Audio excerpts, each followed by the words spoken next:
Section Motorsport vous est présentée par la Capitale Assurance Générale, l'assureur québécois des motocyclistes. Et Motojournal, le magazine numéro 1 des motocyclistes québécois.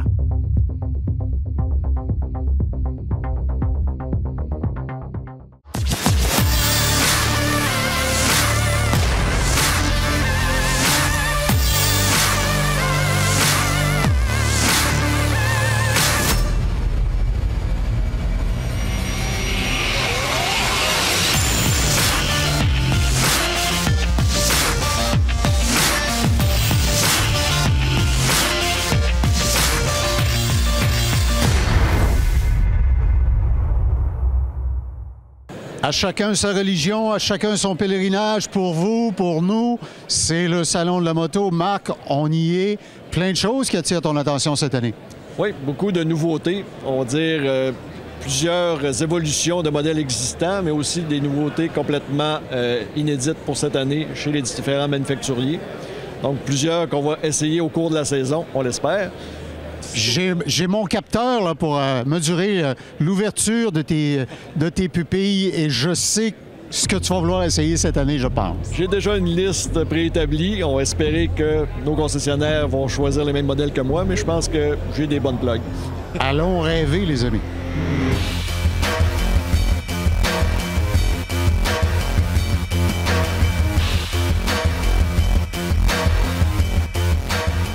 Notre autre dans le kiosque Ducati, Michel Boilly, des nouveautés, des améliorations cette année. Chez Ducati, cette année, on a 9 nouveautés et ou améliorations de certains modèles, oui, dont celle qui est ici présentement, la Multistrada Enduro, qui se veut une machine pour aller jouer dans les terrains là, hors route et non pavés.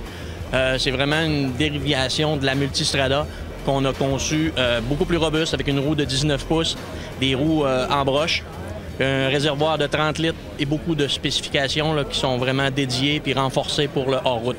C'est conçu, j'imagine, beaucoup d'après le feedback que vos clients, qui sont des maniaques, vous donnent sur l'usage de leur moto. Tout à fait, oui. Des gens qui recherchaient cette fonctionnalité-là, parce que sur la Multistrada, on avait un mode enduro, mais c'est quand même pas très développé pour le terrain qui est difficile. Tandis que celle-là va être beaucoup plus robuste pour ceux qui veulent pousser loin et, on va dire, rapidement dans les hors-sentiers. Un mystère pour moi, comment associer les mots robustesse et hors-route avec roue de broche? Il a été scientifiquement démontré que plus solide, plus stable? C'est plus solide, ça va être beaucoup plus résistant aux impacts, on va dire presque violents. La torsion, ouais. La torsion, c'est ça. Ça va avoir un petit peu plus de flexibilité, puis ça va retourner à sa place. Ce qu'on ne voit pas à l'œil, mais sous l'impact, ça va avoir un effet là, de résistance et d'endurance beaucoup plus long.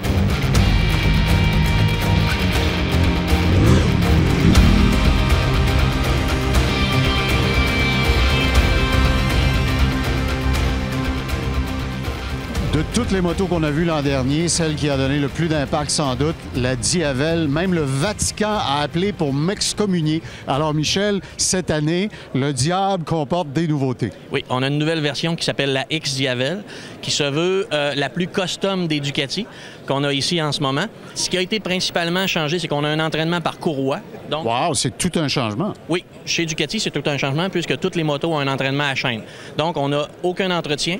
Une conduite plus souple et plus silencieuse. La position de conduite a beaucoup changé sur la Diavel X qu'on a ici, c'est que les marchepieds ont été avancés. Il y a une soixantaine de possibilités d'ajustement pour la différence des grandeurs des pilotes. Et la courbe de puissance du moteur a été changée aussi pour avoir un maximum de couple aux environs de 5000 tours pour des balades plus tranquilles, on va dire. L'adaptabilité, tu me sors les mots de la bouche, là, la nouvelle position de conduite fait que vous allez peut-être avoir des clients qui vont s'intéresser à la Diavel qui auraient vu ça de loin avant. Là. Déjà, ces points-là, donc l'entraînement par courroie, la position de conduite, c'était des critères qui faisaient reculer certains intérêts. La moto est déjà très basse, donc elle va s'adresser aux gens de presque toutes les grandeurs et le fait qu'on puisse ajuster les marchepieds et le guidon en fonction du pilote, ça va s'adapter à beaucoup de gens de toutes sortes qui seraient intéressés par la machine. Ça reste aussi une moto qui est en deçà des 500 livres, donc très facile à conduire, des freins de très haute performance et malgré son look custom, elle a un angle d'inclinaison de presque 42 degrés en courbe. Et Michel, pour compléter le trifecta Ducati, la Scrambler, qu'on a beaucoup aimé l'année dernière, et qui là nous arrive avec une couleur, ma foi, des voitures d'entre les deux guerres. C'est magnifique, ça fait vintage. Oui, c'est vraiment voulu pour rappeler les Scramblers des années 60 chez Ducati. Puis cette version-là, c'est la nouvelle 62. C'est une 400cc. Oh, pour les plaques et tout ça, il y a une différence, là. Chez nous, en tout cas au Québec, pour les immatriculations, ça revient beaucoup moins cher. Le poids, la position de conduite, mécaniquement, c'est sensiblement la même chose que la Scrambler d'origine. C'est notre petite dernière... Vendez-vous les petites plaques qui vont autour des licences où c'est marqué « J'aimerais mieux être sur ma Scrambler ». Je sais pas s'il y en a, mais ça pourrait être un beau marché, oui.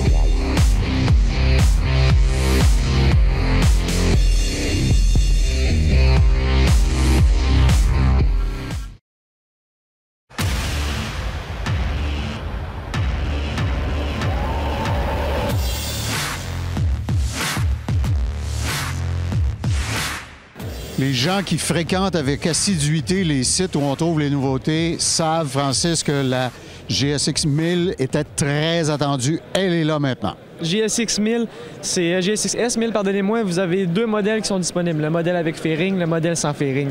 Les deux, c'est des nouveautés qui sont arrivées à fin 2015, donc le monde n'a pas pu vraiment rouler avec avant l'été prochain.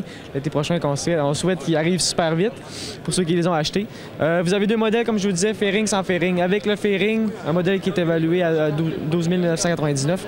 Pour 700 $ de moins, vous avez le sans fairing qui est à 12 299. Motorisation des moteurs GSX R 1000 2005 à 2008, donc une motorisation très performante qu'ils ont mis dans ces motos-là.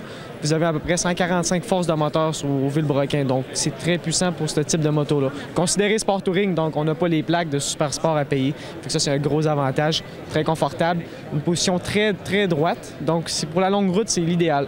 J'ai eu la chance de les essayer, j'ai été invité par Suzuki au mois d'août passé pour les essayer justement au lancement de la GSX S1000. Puis j'ai adoré la moto. Un son incroyable, beaucoup de torque, beaucoup de puissance, puis surtout l'économie d'essence est là. Vous avez plein de nouveautés telles que le mode 1, 2, 3 qui sont des modes de puissance différents. Le Easy Start qui est un démarrage facile. Donc, comme les autos, à bouton poussoir, il s'agit de peser un petit peu sur le démarrage. La moto va faire le travail jusqu'à temps qu'elle soit démarrée. Donc, vous n'avez pas besoin de tenir le piton. Ensuite de ça, vous avez un guidon rental qui vient d'origine, donc un guidon qui est ajustable en longueur. Donc c'est plein de petits détails comme ça qui fait que la GSX S1000 va était très attendue puis très bien cotée aussi dans les forums en Europe, ces choses-là. Donc on l'attendait avec impatience, puis hello.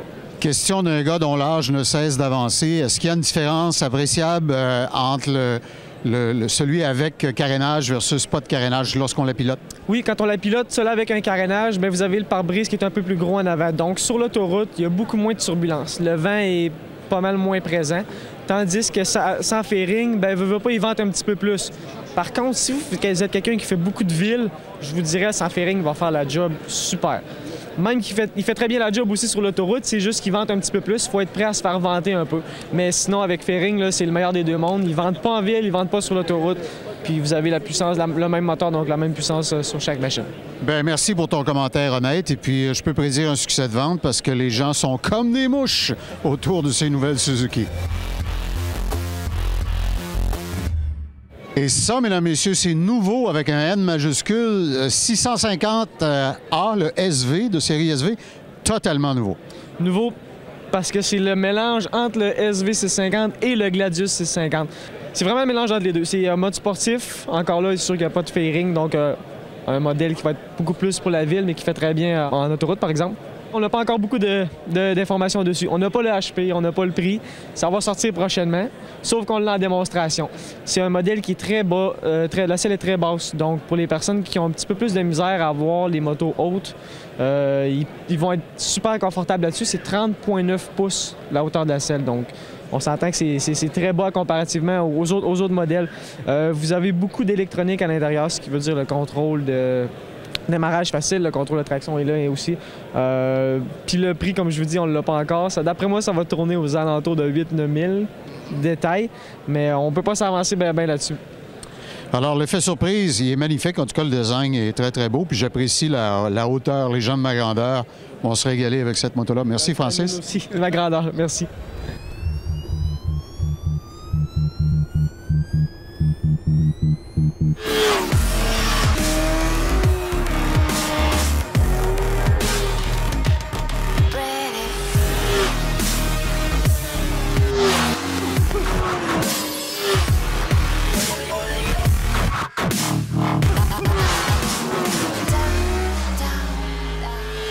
Généralement, quand vous appréciez un membre d'une famille, c'est rare que les petits frères vont vous décevoir. Marc, cette Kawasaki-là, 800cc, était présente en Europe, mais maintenant, on va y goûter.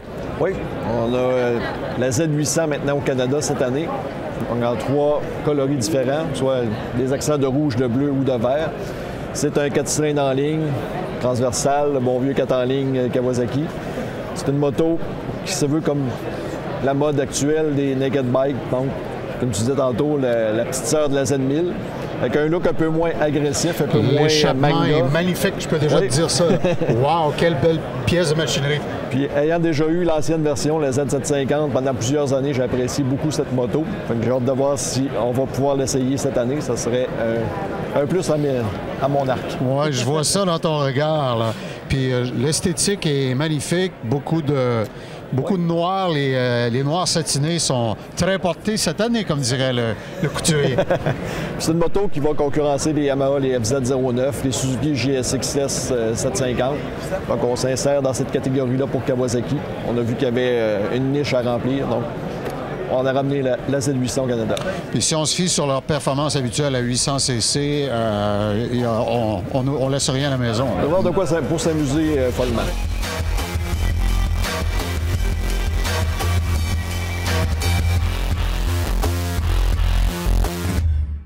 Et qu'on a des fourmis dans les jambes, on a hâte de la frotter, la conduire, Richard, mais la frotter surtout, s'en occuper. Puis là, on a toute la gamme en survol de ce que Silverwax offre aux amateurs de moto cette année.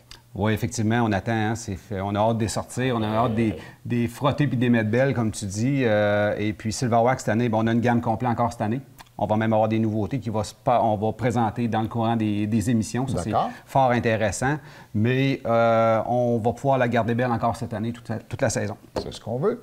Puis je vois aussi qu'on en a souvent parlé aux gens. Il y a plusieurs des produits qui sont disponibles dans les formats... si, par exemple, je veux aller refaire le pare-brise de la navette spatiale, par exemple, c'est ce genre de format-là que j'apporte avec moi pour amener Silverwax dans l'espace. Hein? Ça serait ça. Bien, ce petit format-là, il est intéressant pour quelque chose. C'est que quand je pars en voyage, moi, ce que je fais, je me prends du raviveur de lustre. Je mets 2-3 bouteilles dans ma valise. Puis au fur et à mesure que le voyage avance, je nettoie ma moto le matin.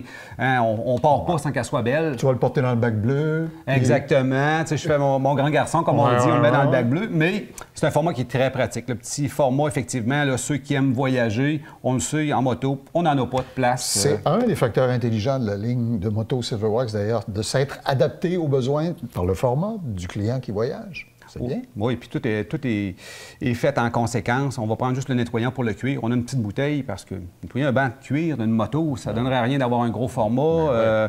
Effectivement, c'est fait. Et tous les produits ont été développés pour que ce soit simple et facile et que ça fonctionne. Si on prend un exemple, le produit pour le chrome qu'on a développé, tu le vaporises, tu l'étends sur ton chrome. Même moi, j'étais sceptique, je l'ai vu fonctionner l'année passée. Quand tu m'as fait la démonstration, j'ai été impressionné. Oui, définitivement, ça va bien. La gamme est complète. On a autant des produits pour enlever les égratignures, on a des choses des produits pour faire revenir l'acrylique ou le laxant, tout dépendant des types de motos. On a aussi ce qui est le plus important, le fameux scellant en peinture. Oui.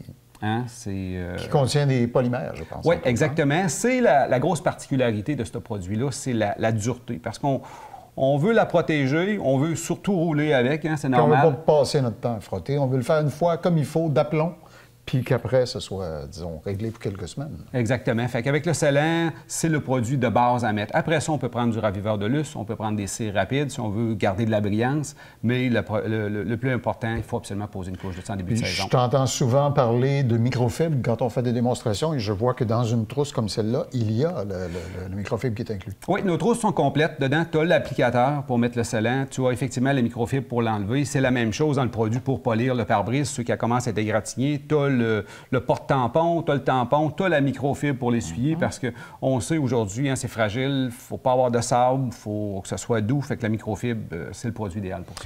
Je me souviens qu'on ait parlé pour raviver les pare-brises et on se questionnait, toi et moi, quand on faisait l'entretien, et on s'était dit probablement que le plastique qui sert à faire les pare-brises ou les visières, il n'y a pas la même composition plastique que certains autres plastiques plus banals.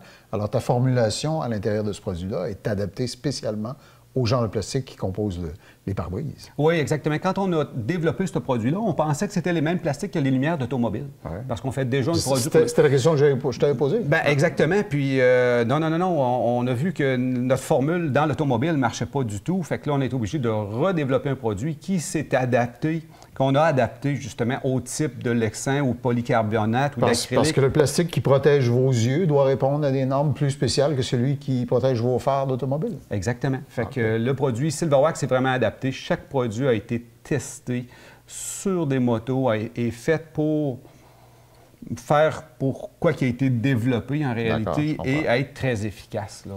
Parce qu'il y a des particularités quand on roule la moto qu'on ne rencontrerait pas, mettons, sur une embarcation nautique où il y a des éléments qui nous affligent. Certaines parties de la carrosserie de la moto vont être plus affectées par les insectes ou par le sable sur la route ou les débris. Alors, votre ligne tient compte de ces facteurs. Oui, c'est très, très important. Peu importe le produit qu'on utilise, là, il est fait en conséquence pour la moto. La distribution, j'ai cru comprendre qu'on en trouve plus et à plus d'endroits maintenant, Silverwax. Oui, bien Silverwax, au niveau de la ligne de moto, présentement, on est en plein développement. On voit les marchands nous approchent, on va voir des marchands aussi. En moyenne, ça va être dans les marchands de moto, ceux qui vendent des pièces ou des accessoires.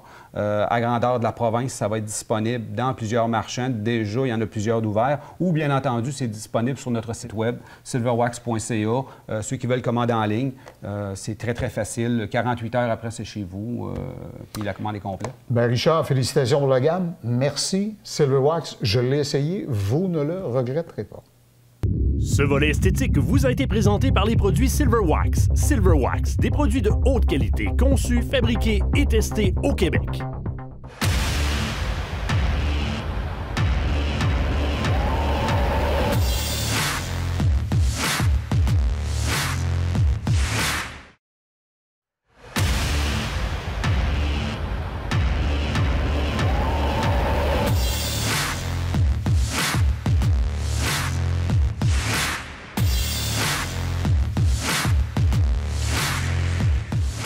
Avec Martin Auger dans le kiosque de BRP, un Spyder F3T. Martin, T comme dans tentation de faire du touring. Voilà, tout à fait.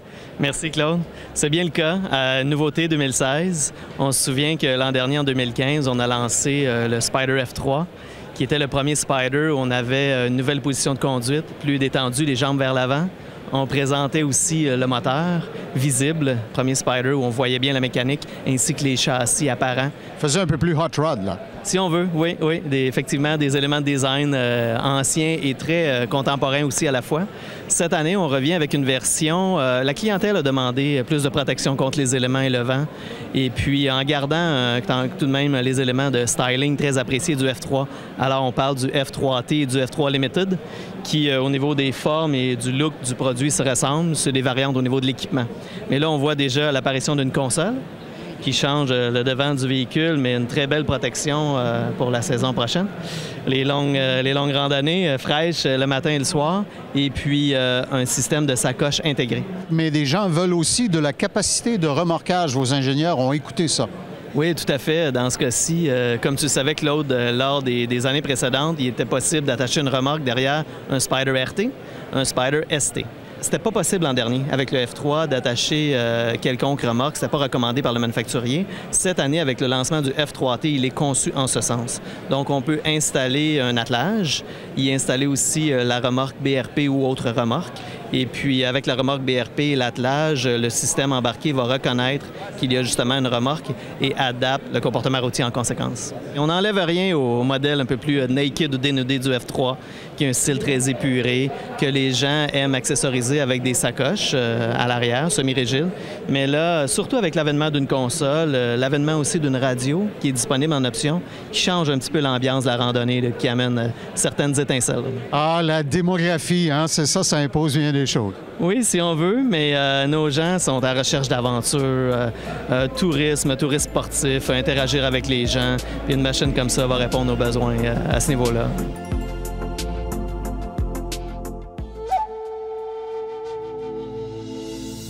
Vous savez qu'à MS Moto, on est des passionnés du deux roues. Il y a des gens qui disent que l'important, c'est la destination. D'autres disent que c'est le voyage. Nous, on pense que c'est les deux.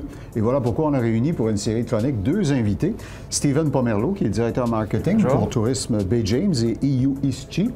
Et Dan Boucher, qui est un professionnel des essais de moto pour un grand manufacturier et qui a fait la route de la Bay James, dont on va parler dans quelques instants. Alors, Stephen, la première question, c'est, on demande aux alpinistes, pourquoi tu montes la montagne? Alors, on demande aux motocyclistes, pourquoi tu voudrais te rendre à la Bay James en moto? La Bay James, c'est une destination mythique, donc ça vaut vraiment le détour pour aller découvrir. Donc, c'est un grand territoire, c'est 350 000 km², donc c'est environ la grosseur de l'Allemagne. Puis on a la route de la Bay James, donc qui rentre dans l'imaginaire des Québécois. Ça mène au grand barrage hydroélectrique, à la taïga, donc le paysage est vraiment différent. En faisant la route de la Bay James, donc on part à Matagami, donc c'est la forêt boréale, mais plus qu'on avance, bien, les arbres rapetissent, il y en a de moins en moins. Ça devient du lichen, presque. Oui, c'est ça. Donc il y a vraiment un changement de paysage qui est vraiment intéressant à remarquer. Puis aussi, on croise les plus grandes rivières du Québec, symboliques comme la rivière Rupert, la rivière Broadback, donc sont super impressionnantes, on passe par-dessus. C'est vraiment une espèce d'expérience sensorielle, en quelque sorte. Exactement. De s'y rendre et ce qu'on y voit à destination est intéressant. Dan, tu l'as fait, l'expérience? Oui. Qu'est-ce qui t'a poussé à faire ça? Tu t'es dit, bon, il faut que je rajoute ça sur mon bucket list? Ou... J'aime ça aller chercher quand même du défi. C'est quand même une route qui est quand même loin. On est loin de la civilisation. C'est la route asphaltée le plus au nord du Québec aussi. On est quand même au 53e parallèle. Donc, un certain défi. Le paysage aussi, quand même, à couper le souffle, comme Steven l'a mentionné. Le dégradé de la forêt boréale, c'est quand même assez exceptionnel. Est-ce que tu as vu là-dedans un coefficient de difficulté quand on a pris la décision d'y aller, puis qu'on est sur la route, puis qu'on est assis derrière le les côté guidons? de difficulté, c'est d'être tout seul dans le bois. C'est que si t'arrives quelque chose, t'es loin de la civilisation, faut que tu t'arranges avec les moyens du bord. C'est qu'il faut que tu sois un motocycliste, disons, qui a confiance en ses moyens, puis qui tu fais pas ce trajet-là, mettons, si t'es purement novice, j'imagine. Non, ça va à quand moins même d'être accompagné. Oui, idéalement. OK. Et dans cette série de chroniques-là, évidemment, vous avez filmé tout ce que vous avez vu. Alors, on va le montrer aux téléspectateurs au fil des épisodes qu'on aura dans d'autres émissions.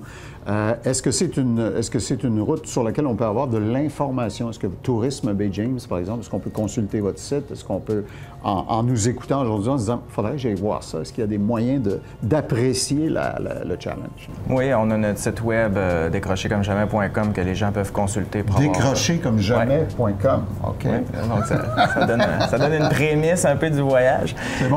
Donc, il y a notre site web qu'on peut trouver toute l'information. Il y a le guide touristique qui explique aussi là, toutes les haltes routières, les points de service. Alors, tu nous ouvres l'appétit, Stephen, Dan. On en reparle à la prochaine chronique.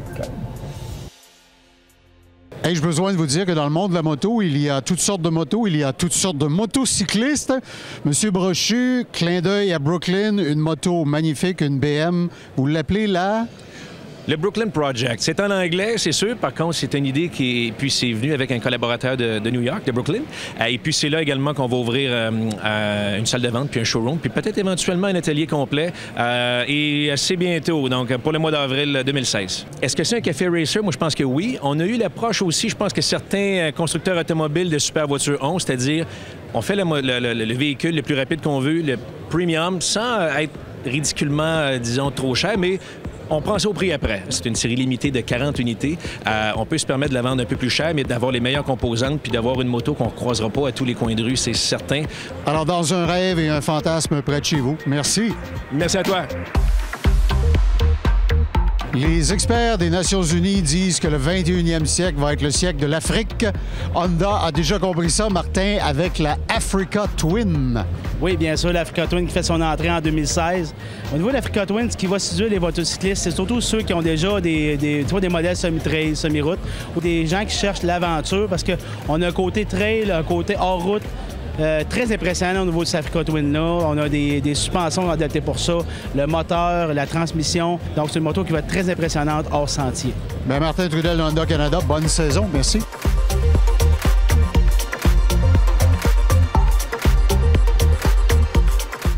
Et il y a aussi une autre nouveauté cette année. Oui, la XSR 900. Wow, on va s'approcher, elle est magnifique.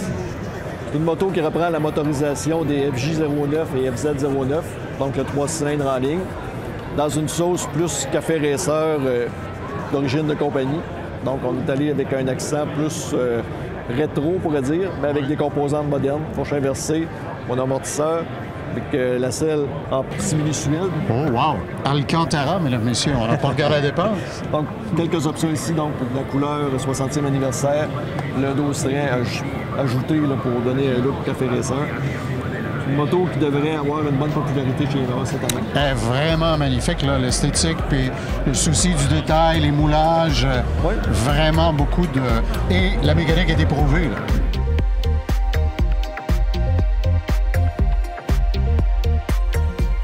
On assiste à la 3e refonte de la Bonneville.